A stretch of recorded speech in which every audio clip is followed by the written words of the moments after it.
Vazhdojmë të jemi me pjesë nga jeta e të nderuarit Ali ibn Abi Talib radhiyallahu anhu. Mësu ka bofsha, kjo është 36-ta ligjëratës së mësim që jemi në jetën e të shquarve. Normalisht nuk do të kemi të njëjtin ritëm me përfundimin e 10 përgëzuarve me xhennet, përpos për personalitetet të caktuar, dietar dhe figura të shquara. Ndërsa këtyre jemi të detyruar t'u japim, t'i kushtojmë pak më shumë vëmendje, dhe kjo besomni është përciptazi, jo detajet jetës tyre, por është përciptazi. Sonte kam zgjedhur të ndaj me ju disa nga fjalët e Aliut radhiyallahu anhu, nga urtësitë e Aliut radhiyallahu anhu. Dikush me drejt do thonte tek tre paraardhësit nuk është se kemi përmendur, nuk është se i kemi kushtuar fjalëve ose urtësive të tyre ligjërat në vetë, përse ka Aliu? Ka një arsye shumë të fortë se përse tek Aliu. Aliu ndryshon me tre paraardhësit e tij komplet. Arsyeja sepse ka marrë nga eksperjenca e të gjithëve. I rritur në shtëpinë e profetit alayhis salam, ka marrë nga edukata e tij, dhëndër i dërguarit Zotit, në krah të Ebu Bekrit radhiyallahu anhu gjatë kohës kur Ebu Bekri sundon, në krah të Umerit në periudhën që Umeri radhiyallahu anhu sundon, në krah të Uthmanit deri në momentet të më të vështira, ndërkohë që Uthmani sundon.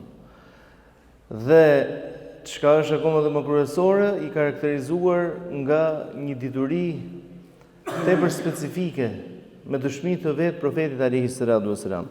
Unë do të mundohem të përmend shkurtimisht fjalë nga fjalët e tij dhe të sqarojm pak ndërto. Thot Aliu radhiyallahu anhu, la yarjuanna abdun illa rabbah wa la yakhafanna illa dhanbah. Kur njeriu të shpresojë vetëm tek Zoti dhe mos ketë frikë gjë tjetër vetëm se gjunahun e tij. Të shpresojë vetëm tek Zoti, ajo që pejgamberi alayhis salam ka thënë, askush nuk hyn në xhennet me veprën e tij. I thanë as ti i dërguar i Zotit, tha asun, vetëm nëse Allahu me madhnit vetë më kaplon mua me mëshirën e tij. Pra as vetë i dërguar i Zotit. Wala yakhafanna illa dhanba, dhe të mos i friksohet asgjë tjetër përpos se gjunahut. Përse të mos i friksohet asgjë tjetër përpos gjunahut ti? Sepse i nderuar im, gjunahu të ndalon riskun, gjunahu të shkakton sprovën, gjunahu të sjell belate kështu me radhë. Çdo gjë vjen si pasojë e gjunaheve.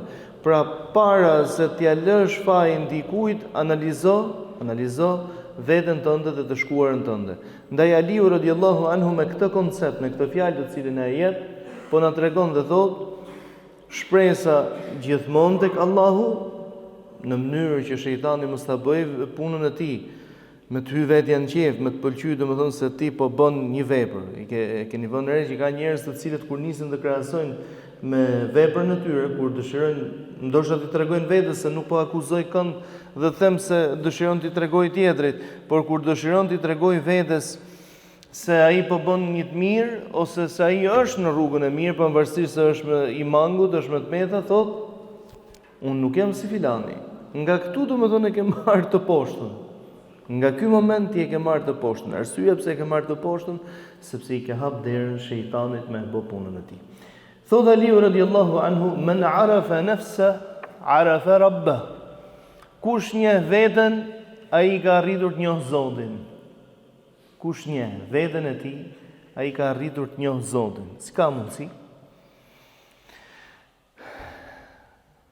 Kjo sepse njeriu i cili njeh origjinën e tij, si njeri, kompetencat e njeriut, kush e solli njeriu, normalisht do pyesë se kush e solli.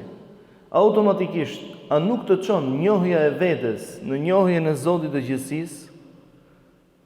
Zoti xhelel xhelal në Kur'anin e tij famlar thot: "Wa fi anfusikum afala tubsirun", dhe tek vetët e juaja valla, nuk po vështroni, nuk po shikoni. Pra, don ta gjesh Zotin e ke tek vetja. Pa shkuar shumë larg. E ke tek vetja, medito tek vetja. Çfarë është ajo domethënë që ty të mundson të ecësh? Diferenca midis teje që ke dy këmbë dhe një të sprovuar i paralizuar që edhe i ka dy këmbë, si gjymtyr i ka, por me to nuk ecën dot. Diferenca midis teje që nëpërmjet syve shikon dhe nëpërmjet të verbrit, lutim Zotin t'ia lehtësojë Zot hallin e problemin kujdo, sprovën kujdo, dhe të verbrit i cili i ka fizikisht ato dy sytë e tij, por nuk shikon. Diferenca midis teje që nëpërmjet dy gjymtyrëve të veshëve ti dëgjon dhe atij i cili i ka fizikisht, por nuk dëgjon. Vetëm duke medituar në këto dhe të tjerë patjetër, domethënë, ti gjen Zotin. Ndaj dhe Aliu radiallahu anhu bën një ftesë, pra duke thënë njihe veten, ta njohësh Zotin. Aliu radiallahu anhu na ka dhënë një perceptim se si është besimi tek besimtari. Dhe thot, besimi tek besimtari duket si një shkreptire gjallë ose si një gjurmë e bardhë. Si një gjurmë e bardhë. Bardësia e cilit reflekton në zemrën e njeriu bardësi. Ndërsa gjunahu ose e kundërta e besimit, pra shtimi i besimit që e kemi ne, është një zymtësi e cila nis dhe e pushton zemrën aq sa e zymton atë të gjithën. Aliu radiallahu anhu nuk është se i prodhonte këto gjëra nga vetja, këto janë eksperienca e diturisë dhe eksperienca e saj që ka jetuar me të dërguarin e Zotit, sepse profeti sallallahu alaihi wasallam ka thënë: "Ala inna fil jasadi mudghatan idha salahat salaha al jasadu kullu wa idha fasadat fasada al jasadu kullu ala wa hiya al qalb." Thot ka një copës mishi, e cila gjendet në trupin e njeriu. Nëse ajo është në rrugë të mbar, i gjithë trupi i njeriu do të jetë në rrugën e mbar. Por nëse ajo devion, prishet, i gjithë trupi i njeriu devion dhe prishet, ajo thotë është zemra. Ndaj, dhe ky besimi, i cili e ka vendin në zemër, pra besimi tek ne çfarë është? Është deklarimi me gojë, besimi me zemër, pra e ke besuar me zemër, e ke deklaruar me gojë, e ke vërtetuar me gjymtyr. Duke e vërtetuar me gjymtyr, pra duke punuar, duke i bërë pjesë gjymtyrët e trupit, pjesë të këtij besimi, atëherë çfarë ndodh me të? Shtohet. Duke i përdorur këto gjymtyr në të kundërtën e këtij besimi, çfarë bën? E vën një pikë zezë në zemër dhe e zymton. Në një tjetër fjalë të tij Aliu radiallahu anhu na thot: "Salahuddin min al-wara' wa fasaduhu min at-tama'." Don të dish thot se si e ruan fen, gjë më kryesore kjo. O Zot na bëj që ndrushim herën fen tonë. Pra çfarë ta ruan fen, çfarë ta mbron fen, çfarë e mban fen në këmbë tek njeriu, në zemrën e tij, çfarë e mban fen, domethënë të gjallë? El-wara. El-wara çfarë është? El-wara kanë thënë ti largohesh shumë gjërave të lejuara për shkak të frikës se mos bjen në të ndaluara. Jo vetëm të dyshimtave, por deri dhe të lejuarave. Nga frika thot se mos bjen në të ndaluar.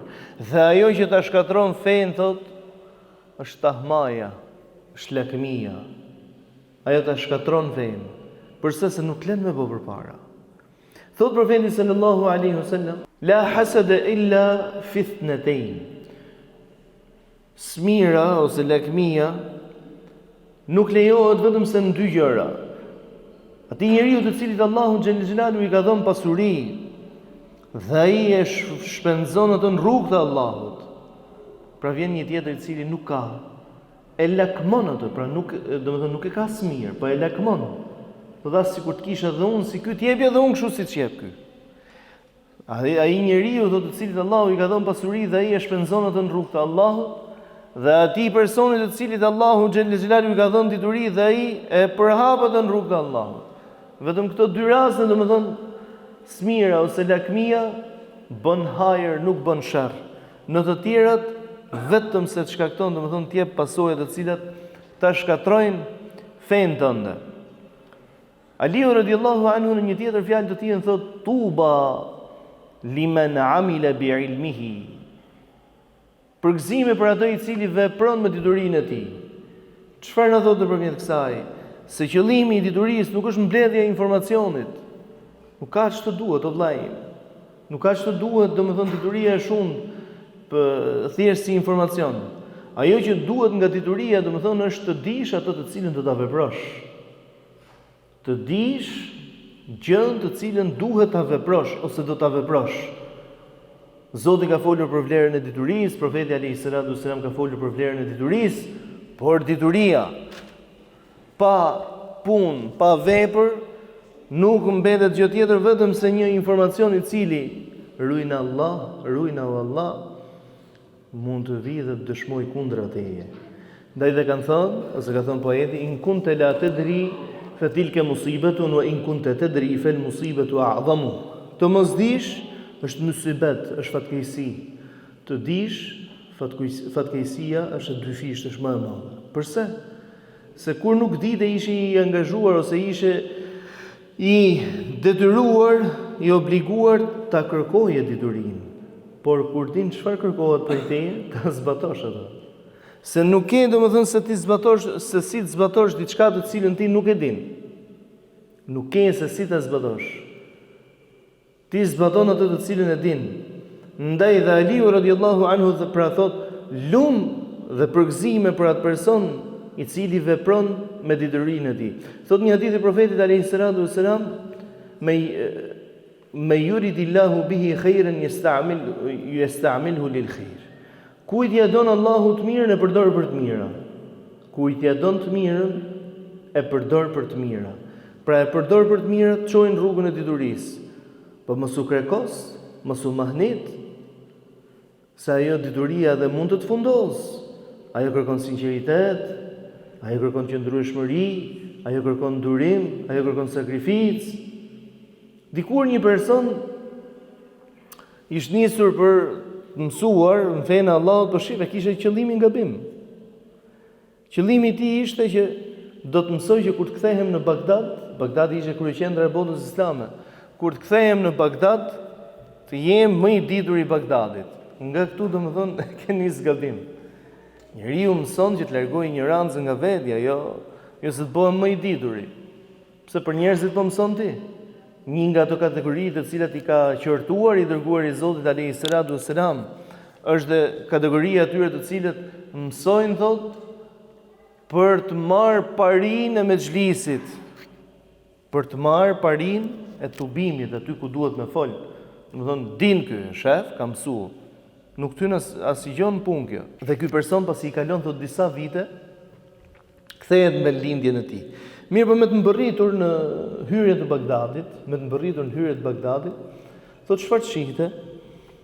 Dy vetë të cilët diskutonin me njëri tjetrin.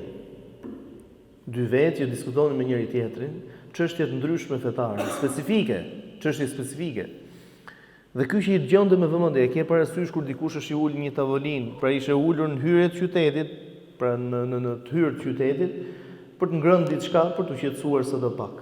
E ke parasysh e kur ti je në tavolinë vetëm, se po të kishe qenë me një tjetër, nuk do e kishe dëgjuar tavolinën për krah teje. Por kur je vetëm, veshën domethënë katër, dëgjon gjithçka. Thotë dhe duke dëgjuar domethënë se ata bisedonin në banak, as nuk ishin aty tek ai. Po kuptohet, nuk ishin kohët tona domethënë me stimuj të ndryshëm, me stimulime, me zëra, me hengje, me qona, nuk ishin këto. Dhe i thot njërit prej tyre i cili shërbente, thot, më fal thot, po kush je ti? Pra duke menuar se po i prezantohet dhe po i thot, unë jam filan Fisteku Hoxha, ku ta di unë. Thot, unë jam filan Fisteku, i cili punoj këtu, domethënë në këtë dyqanin, bëj rolin e kamarierit dhe përgatis diçka në banak. Po i tjetri. Ai furrxhiu thot. Po ku i keni mësuar këto dituri? Do të ishin gjëra domethënë të panjohura për të paezauruara. Do të thënë drejtën, më aq sa kemi kohë prezantojmë në mësimin e filan Hoxhe. Dhe domethënë prezantojmë në mësimin e Hoxhës dhe diskutojmë pastaj. Edhe diskutojmë domethënë. Do thotë nuk janë gjë tjetër vetëm se diskutimet të cilat i kemi dëgjuar tek Hoxha. Thot subhanallahu, thot ku furrxhiu i Bagdadit është në këtë grad, po dietari i Bagdadit në çfarë grade është? Thot dhe aty domethënë kuptoi, pra i thjet edhe i Hermenias, nuk mësohet dituria për të qenë më i dituri. Sepse ato të qenit më i ditur Allahu e ka ruajtur për vete. Nuk e kalon për krijesat e tij. Sado që ti jesh i ditur i nderumi, vallahi edhe në fushat të jetës, Mund t'jesh ekspert në një X fush që ti thu, jam unë s'kam më.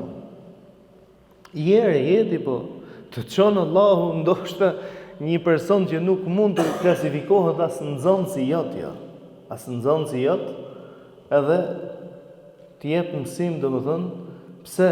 Sepse këtë të qenit i parë Allahu ka rujt për vete. Imam Shu'ba ibn al-Hajjaj rahimahullah, dietar I madh I fesë tonë Islamit, I cili ka ndruar jetë në vitin 125 të Hijretit. Si Imam Shu'ba rrallë se ka pa ummeti Islam dituninë e tij, rrallë. Mirë po kishte një problematik. Imam Shu'ba ibn al-Hajjaj nuk e shifte të lejume që të shkruhen hadithet e profetit, pra të mbahen shënime. Thonte hadithet e profetit duhet t'i memorizojsh ashtu siç memorizojshin sahabët. Ishte I ri. Thot kur u plak, sepse kushdo që shkojte tek ai për të mësuar, sa ta shifte hoxha se është të shkruajë, thotë bjerë I çikat se njerëzit shkruanin në për lëkurë, se s'kishin letër. Ma jep pak atë, thotë edhe ja fshinte aty nga lëkura, dituria thotë është me nxon për mensh, jo se çfarë ke shkruaj. Thotë mirë po kur u plak tha as sikur të kisha pas shkruajt dhe unë, sepse dituria që kish marrë gjatë jetës ishte shumë më e madhe se sa ajo e cila kish memorizuar apo ajo e cila përcjellte. Pra me këtë kuptojmë se mësimi që na jep Aliu radhiyallahu anhu tek puna e diturisë, është sinqeriteti. Thot Aliu radhiyallahu anhu, dije se mundësi të kalojnë ashtu siç kalon dhe era. Çfarë po thot? Shfrytëzoje mundësinë që të erdhi tek dera. Se nuk rrihem as e mirë as e keqe, por nuk rritu të prit ty. Ai kemi pa në rumit e mi se ai namazi Zoti me madhnit vet ka përcaktuar kohë të saktuar për të. Po nuk falet kur dushti. Ka kohën e vet. Atëherë koha do të kalojë shpejt. Ka thënë Umeri radhiyallahu anhu, al-waqtu kas-sayfi in lam taqta'hu qata'ak. Koha është si shpata. Nëse ti nuk e shfrytëzon atë, dije se koha do të të kalojë. Pra nëse ti nuk e pret, të ka prej ajo ty. Për cilët se e pyetën atë Nuhun alayhis salam, I cili ka jetuar të paktën 950 vite vetëm në davet, në thjerrjen rrugt të Allahut. Ndërsa jeta e Nuhut alayhis salam, pra ajo që thuhet është se ka jetuar 1300 vjet. Jeta e Nuhut. Kur e pyetën në çastet e vdekjes se si e përshkruan këtë botë, pra mbi 1000 vite, po themi, tha dy, tek njëra hyre tek tjetra po dal. Dije se ditët do të kalojë dhe kalon shumë shpejt. Java, muaj, viti, e kështu do të kalojë gjithë jeta jote. Kjo jetë ka mundësi të cilat t'i jep Allahu ty aty. Ndaj po thot Aliu radhiyallahu anhu, muslimani nuk duhet të jetë në gjumë, duhet të jetë I vëmendshëm. Ti shfrytëzoj në kohë direkt. Ti shfrytëzoj gjërat në kohë. Ndaj dhe thotë që el furas, do të thonë mundësitë ose opsionet në jetë kalojnë ashtu siç kalon dhe era. Pra që do të thotë që duhet të kesh edhe ti ritmin e këtyre mundësive, ritmin e erës. Kjo është e frikshme tash. Kjo fjalë tani e Aliut, domethënë kjo është e frikshme. Thotë el qaswatu min ash-shaba'. Ashpërsia njeriu t'i vjen nga rahatliku. Ashpërsia e zemrës I vjen nga rahatliku. A nuk është realiteti I njeriu, domethënë kafsha është e frikshme kur është e uritur. Njeriu është I frikshëm kur është I ngopur. Ndaj dhe thot pra ashpërsia e zemrës njeriu I vjen atëherë kur është rahat. Se hohom rahatlik të madh, nuk ka ndjenja më për tjetrin. Pra, ai thot, unë jam mirë. Nuk e koncepton ndoshta se ka jetë të ndryshme nga jeta e tij. Përse? Sepse është në të gjithë mirat. Në të gjitha të mirat. Këtu duhet të kesh kujdes.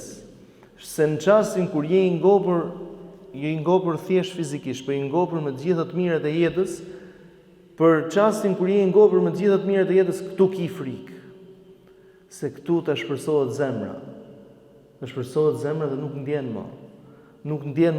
Pse profeti alayhis salam thonte Allahumma amitni miskinen wahshurni fi zumratil masakin, o Zot, më merr shpirtin si I varfër ose I ngrap dhe më ringjall me këta njerëz, sepse I nderuar im duke jetuar në mesin e hallëxhive, pranë hallëve të tyre, edhe zemra zbutet. Ndërsa kur zgjedh të jetojsh me një kategori komplet ndryshe, as nuk e koncepton fare, domethënë, nuk e koncepton fare se ka të tjerë të cilët ato që ti e ke që e ndjen shumë normale, ai e ka ëndër. Ja shpresohet zemra, nuk i bën përshtypje më asgjë. Nuk i bën përshtypje më asgjë. Na mori dynjaja. Pra fjala e Aliut radhiyallahu anhu që zemra ta shpresohet kur je i ngopur. Me këtë duhet bë kujdes. Me këtë duhet bë kujdes. Ndaj vrejmë se profeti alayhi salatu wasalam edhe agjeronte shpesh. Edhe ftonte domethënë për në agjerim shpesh. Edhe thonte që njeriu muslimani i cili përzihet me njerëzit, duron ngacmimet e tyre ose të keqen e tyre është më i mirë se sa ai i cili u largohet njerëzve. Pra ky është më i mirë. Përse? Se ky përjeton edhe hallet e vëllezërit e mi me to. I përjeton edhe hallet me to. Shembullin e profetit alayhi salatu wasalam ndoqën dhe sahabët e nderuar, dhe ata të cilët prind, domethënë pas profetit alayhi salatu wasalam, si Abu Bekri, Omeri, Uthmani, Aliu dhe të gjithë sahabët, prej si qoftë razi i madhnueshmi Allah. E vazhdoni nderuar i Aliu radhiyallahu anhu kur thot, shikoni tani, nëse don thot nderimin, të nderohesh, të lartësohesh, alejke bil fadli wal adab, duhet edukohesh. Duhet të edukohesh. Pra të karakterizohesh nga edukata, nga mirësjellja. La bil asli wan nasab. Jo me prejardhjen tënde, duke u krenu me prejardhjen tënde se nga ti vjen. Nëse don lartësim, duhet t'ja mësysh rrugës e edukatës. Ajo që thot poeti, l'amru kamel insanu illa bidini. Fala tatruki taqwa ittikalan ala an-nasab. لقد رفع الإسلام سلمان الفارسي ووضع الشرك النسيب أبا لهب. Pasha Allahun thot, njeriu nuk është gjë tjetër vetëm se feja të cilën e bart dhe e përcjell. Ndaj mos braktis dhe votshmërinë, duke ju mbështetur dhe duke u krenaruar me prejardhjen tënde, se Islami e lartësoi lart, po lart shumë Selmanin i cili ishte pers.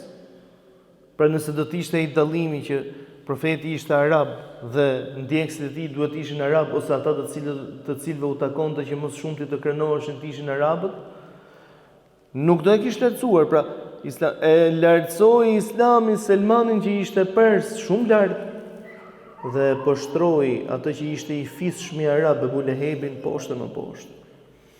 Ndaj don të jesh njeri i ndershëm, të jesh njeri i nderuar, të jesh njeri i lartësuar, përqendrohu, fokusohu në edukatën e cila ka ardhur nga Allahu subhanahu wa taala dhe përcillet nga profeti sallallahu alaihi wasallam. Dhe e fundit për sonte sepse do të ndalem sërish me këto fjalët e Aliut radhiyallahu anhu nëse Zoti na jep ymër në javën tjetër. Fi sa'ati al-akhlaq kunuzul arzaq. Në skajet e largta të moralit fshihen thesaret e riskut.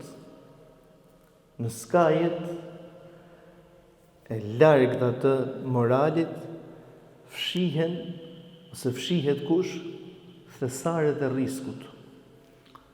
Çfarë është morali, çfarë është risku? Që ka kaq me skajet e largta. Profeti ynë i dashur na ka thënë se ad-dinul khuluq, feja është morali. U fala, agjerove apo veprove, po je i pamoralshëm, asgjë nuk ke. Asgjë nuk ke në terezi. Ndaj morali është feja.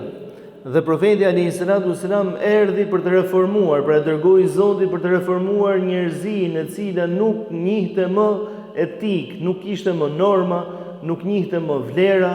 Ishte një shoqëri ku i forti sundonte të dobtin, i fisshmi atë i cili nuk kishte mbështetje të pafisshmin, e kështu me radhë. Ndërsa kjo gjë ndryshoi në ekuilibrat e fesë së Allahut dhe fesë së pejgamberit alayhis salatu wasallam. Mund t'ju përmend këtu rastin e Xhulejbib. Shpesh mund ta keni dëgjuar këtë histori, ndërsa sonte po ju jap versionin e plot të saj, ndoshta e kemi përmend gjithmonë të mangut, po ju jap versionin e plot të saj të cilin transmeton Imam Ahmedi rahimahullah dhe e transmeton sahabiu nderuar Abu Barzat al-Aslami. Abu Barzat al-Aslami thot, i thar Xhulejbibi, i cili ishte një person që s'kishte fare fis, nuk ishte i fisshëm, nuk ishte i pasur, nuk ishte i pashëm, nuk është se kishte shoqëri, dhe s'kishte asnjë gjë për ta përmend një jetë shkretin. Mirë, po ishte njëri shumë i ëmbël në të folur. Ai që i ëmbël ishte, sa i thash thot gruas time, me të pasi i kthen xhevab Xhulejbibit kur kalon, ai nuk ngacmonte femrat të vëllezërit e mi. Domethënë se mos kuptohet, domethënë se sikur ngacmonte femrat. Jo. S'ngacmonte kënd i shkreti. Por, domethënë ishte aq i ëmbël në të folur, sa kishte prej tyre, pra si Abu Barzat al-Aslami që i thot, mirë për ty me të pasë mund të ndalojsh me i fol ose kur ai përshëndes, ai thjesht përshëndeste.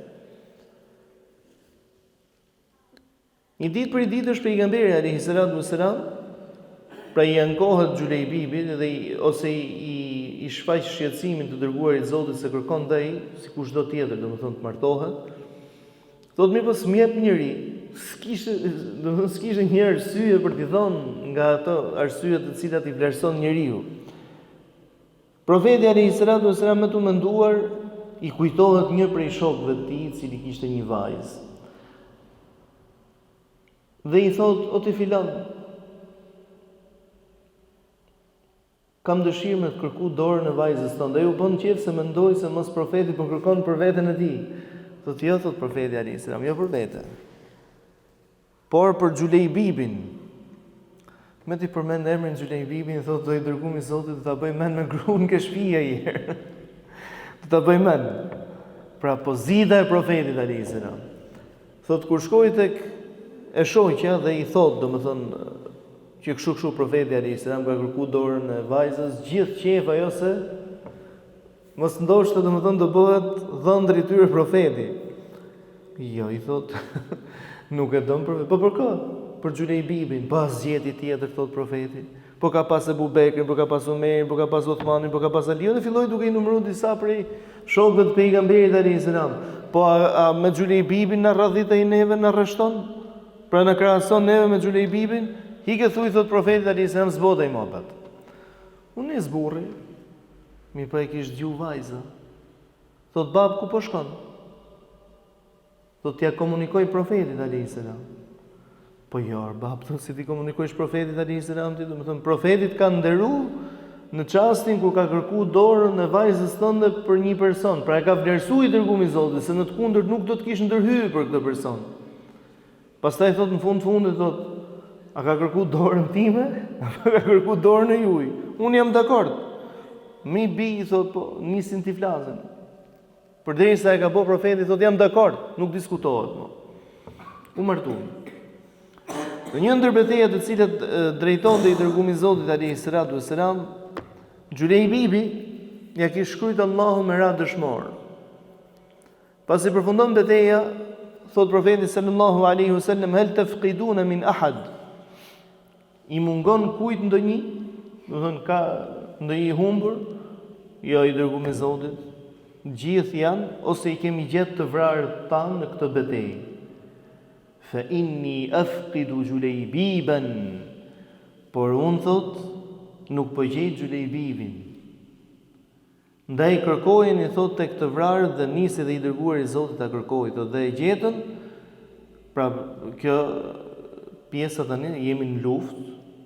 Në luftë domethënë njerëzit nuk shkojnë për të puthur se përderisa janë në luftë do të ketë vrarë me patjetër. Mirë, po një luftë burrërore si asaj kohe, kjo që përmendet tani tregon për trimërinë e Xhulejbibit që me të vërtetë kishte rënë dëshmor, ish vrarë, po kishte rënë dëshmor thot pasi i kishte vrarë 7 para vetes vet. Dhe e gjejnë dhe profeti alayhi salatu wassalam thot e merr dhe vendosën krah Xhulejbibin se s'kishin domethënë barrel, sot ne i themi arkivol dikur tabut.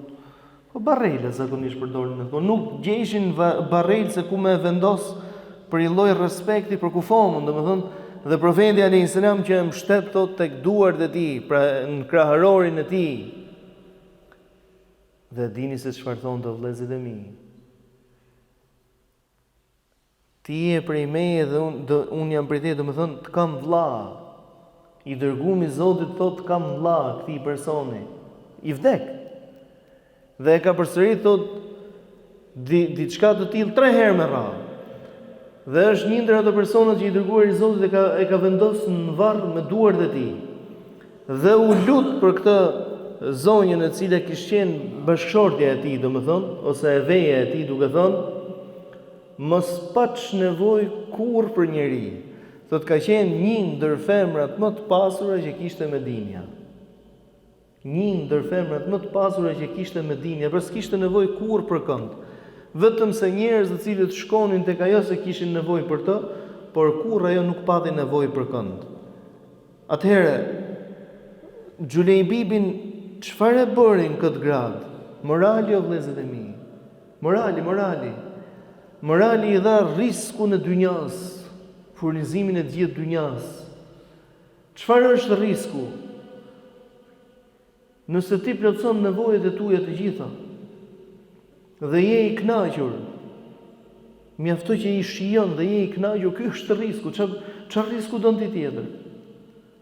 Don magazinat e Karunit, që domethënë u donin disa njerëz për të marrë çelësat. Po kishte magazina kishte Karuni, por nuk i shijon të vëlla. I kishte domethënë nuk i kishte për të shiju, i kishte për t'u krenu. I kishte për të shtu shifrat, i kishte për t'u krenu të tjerëve, për të realizuar gjëra të cilat vinin në kundërshtim me fenë e Allahut. Atëherë, pra Aliu radiallahu anhu na mëson pra nëpërmjet kësaj dhe thotë, të zjeruarit në skajet e moralit nuk është gjë tjetër vetëm se thesari i vërtet i riskut. Të lutem Ty i madhnueshmi Allah na falë na mëshiro, na pajisë Zot me moral të lartë të Hazreti Muhamedit alayhis salatu wassalam, na bëj jetën të lehtë dhe na mundsoj madhnuari Allah ta vëmë atë në shërbim fesë tënde. Na bëj vdekjen të lehtë dhe na mundsoj Zot të vdesim me dinjitet dhe shahadet. Të lutem Ty i madhnuari Allah për të gjithë pranishmit. Zot zbrit mbi ne mëshirën tënde, mbi ne, mbi familjet tona, mbi të gjithë dashamirët tonë. Mos lejo të dalim prej këtu vetëm se me gjunahet falura, me teubet pranuar, me lutjet pa refuzuar. Ndarjen natyrale që ne bëjmë prej këtu, o Zot, bëje një lidhje më të fortë me njëri tjetrin. Të lutem Ty i madhnueshmi Allah, të mos na lësh hall pa zgjedh, lutje pa na u përgjigj, dhe të lutem Ty i madhnueshmi Allah, sikur se na ke mundsuar të mblidhemi në këto vende të begata ku u krenohesh dhe me lajkeve tu, na mundso Zot që të gjithë bashkë me familjet tona të mblidhemi në xhennetet e larta, në xhennetet Firdaus. Amin Allahumma amin. Alhamdulillahi Rabbil Alamin.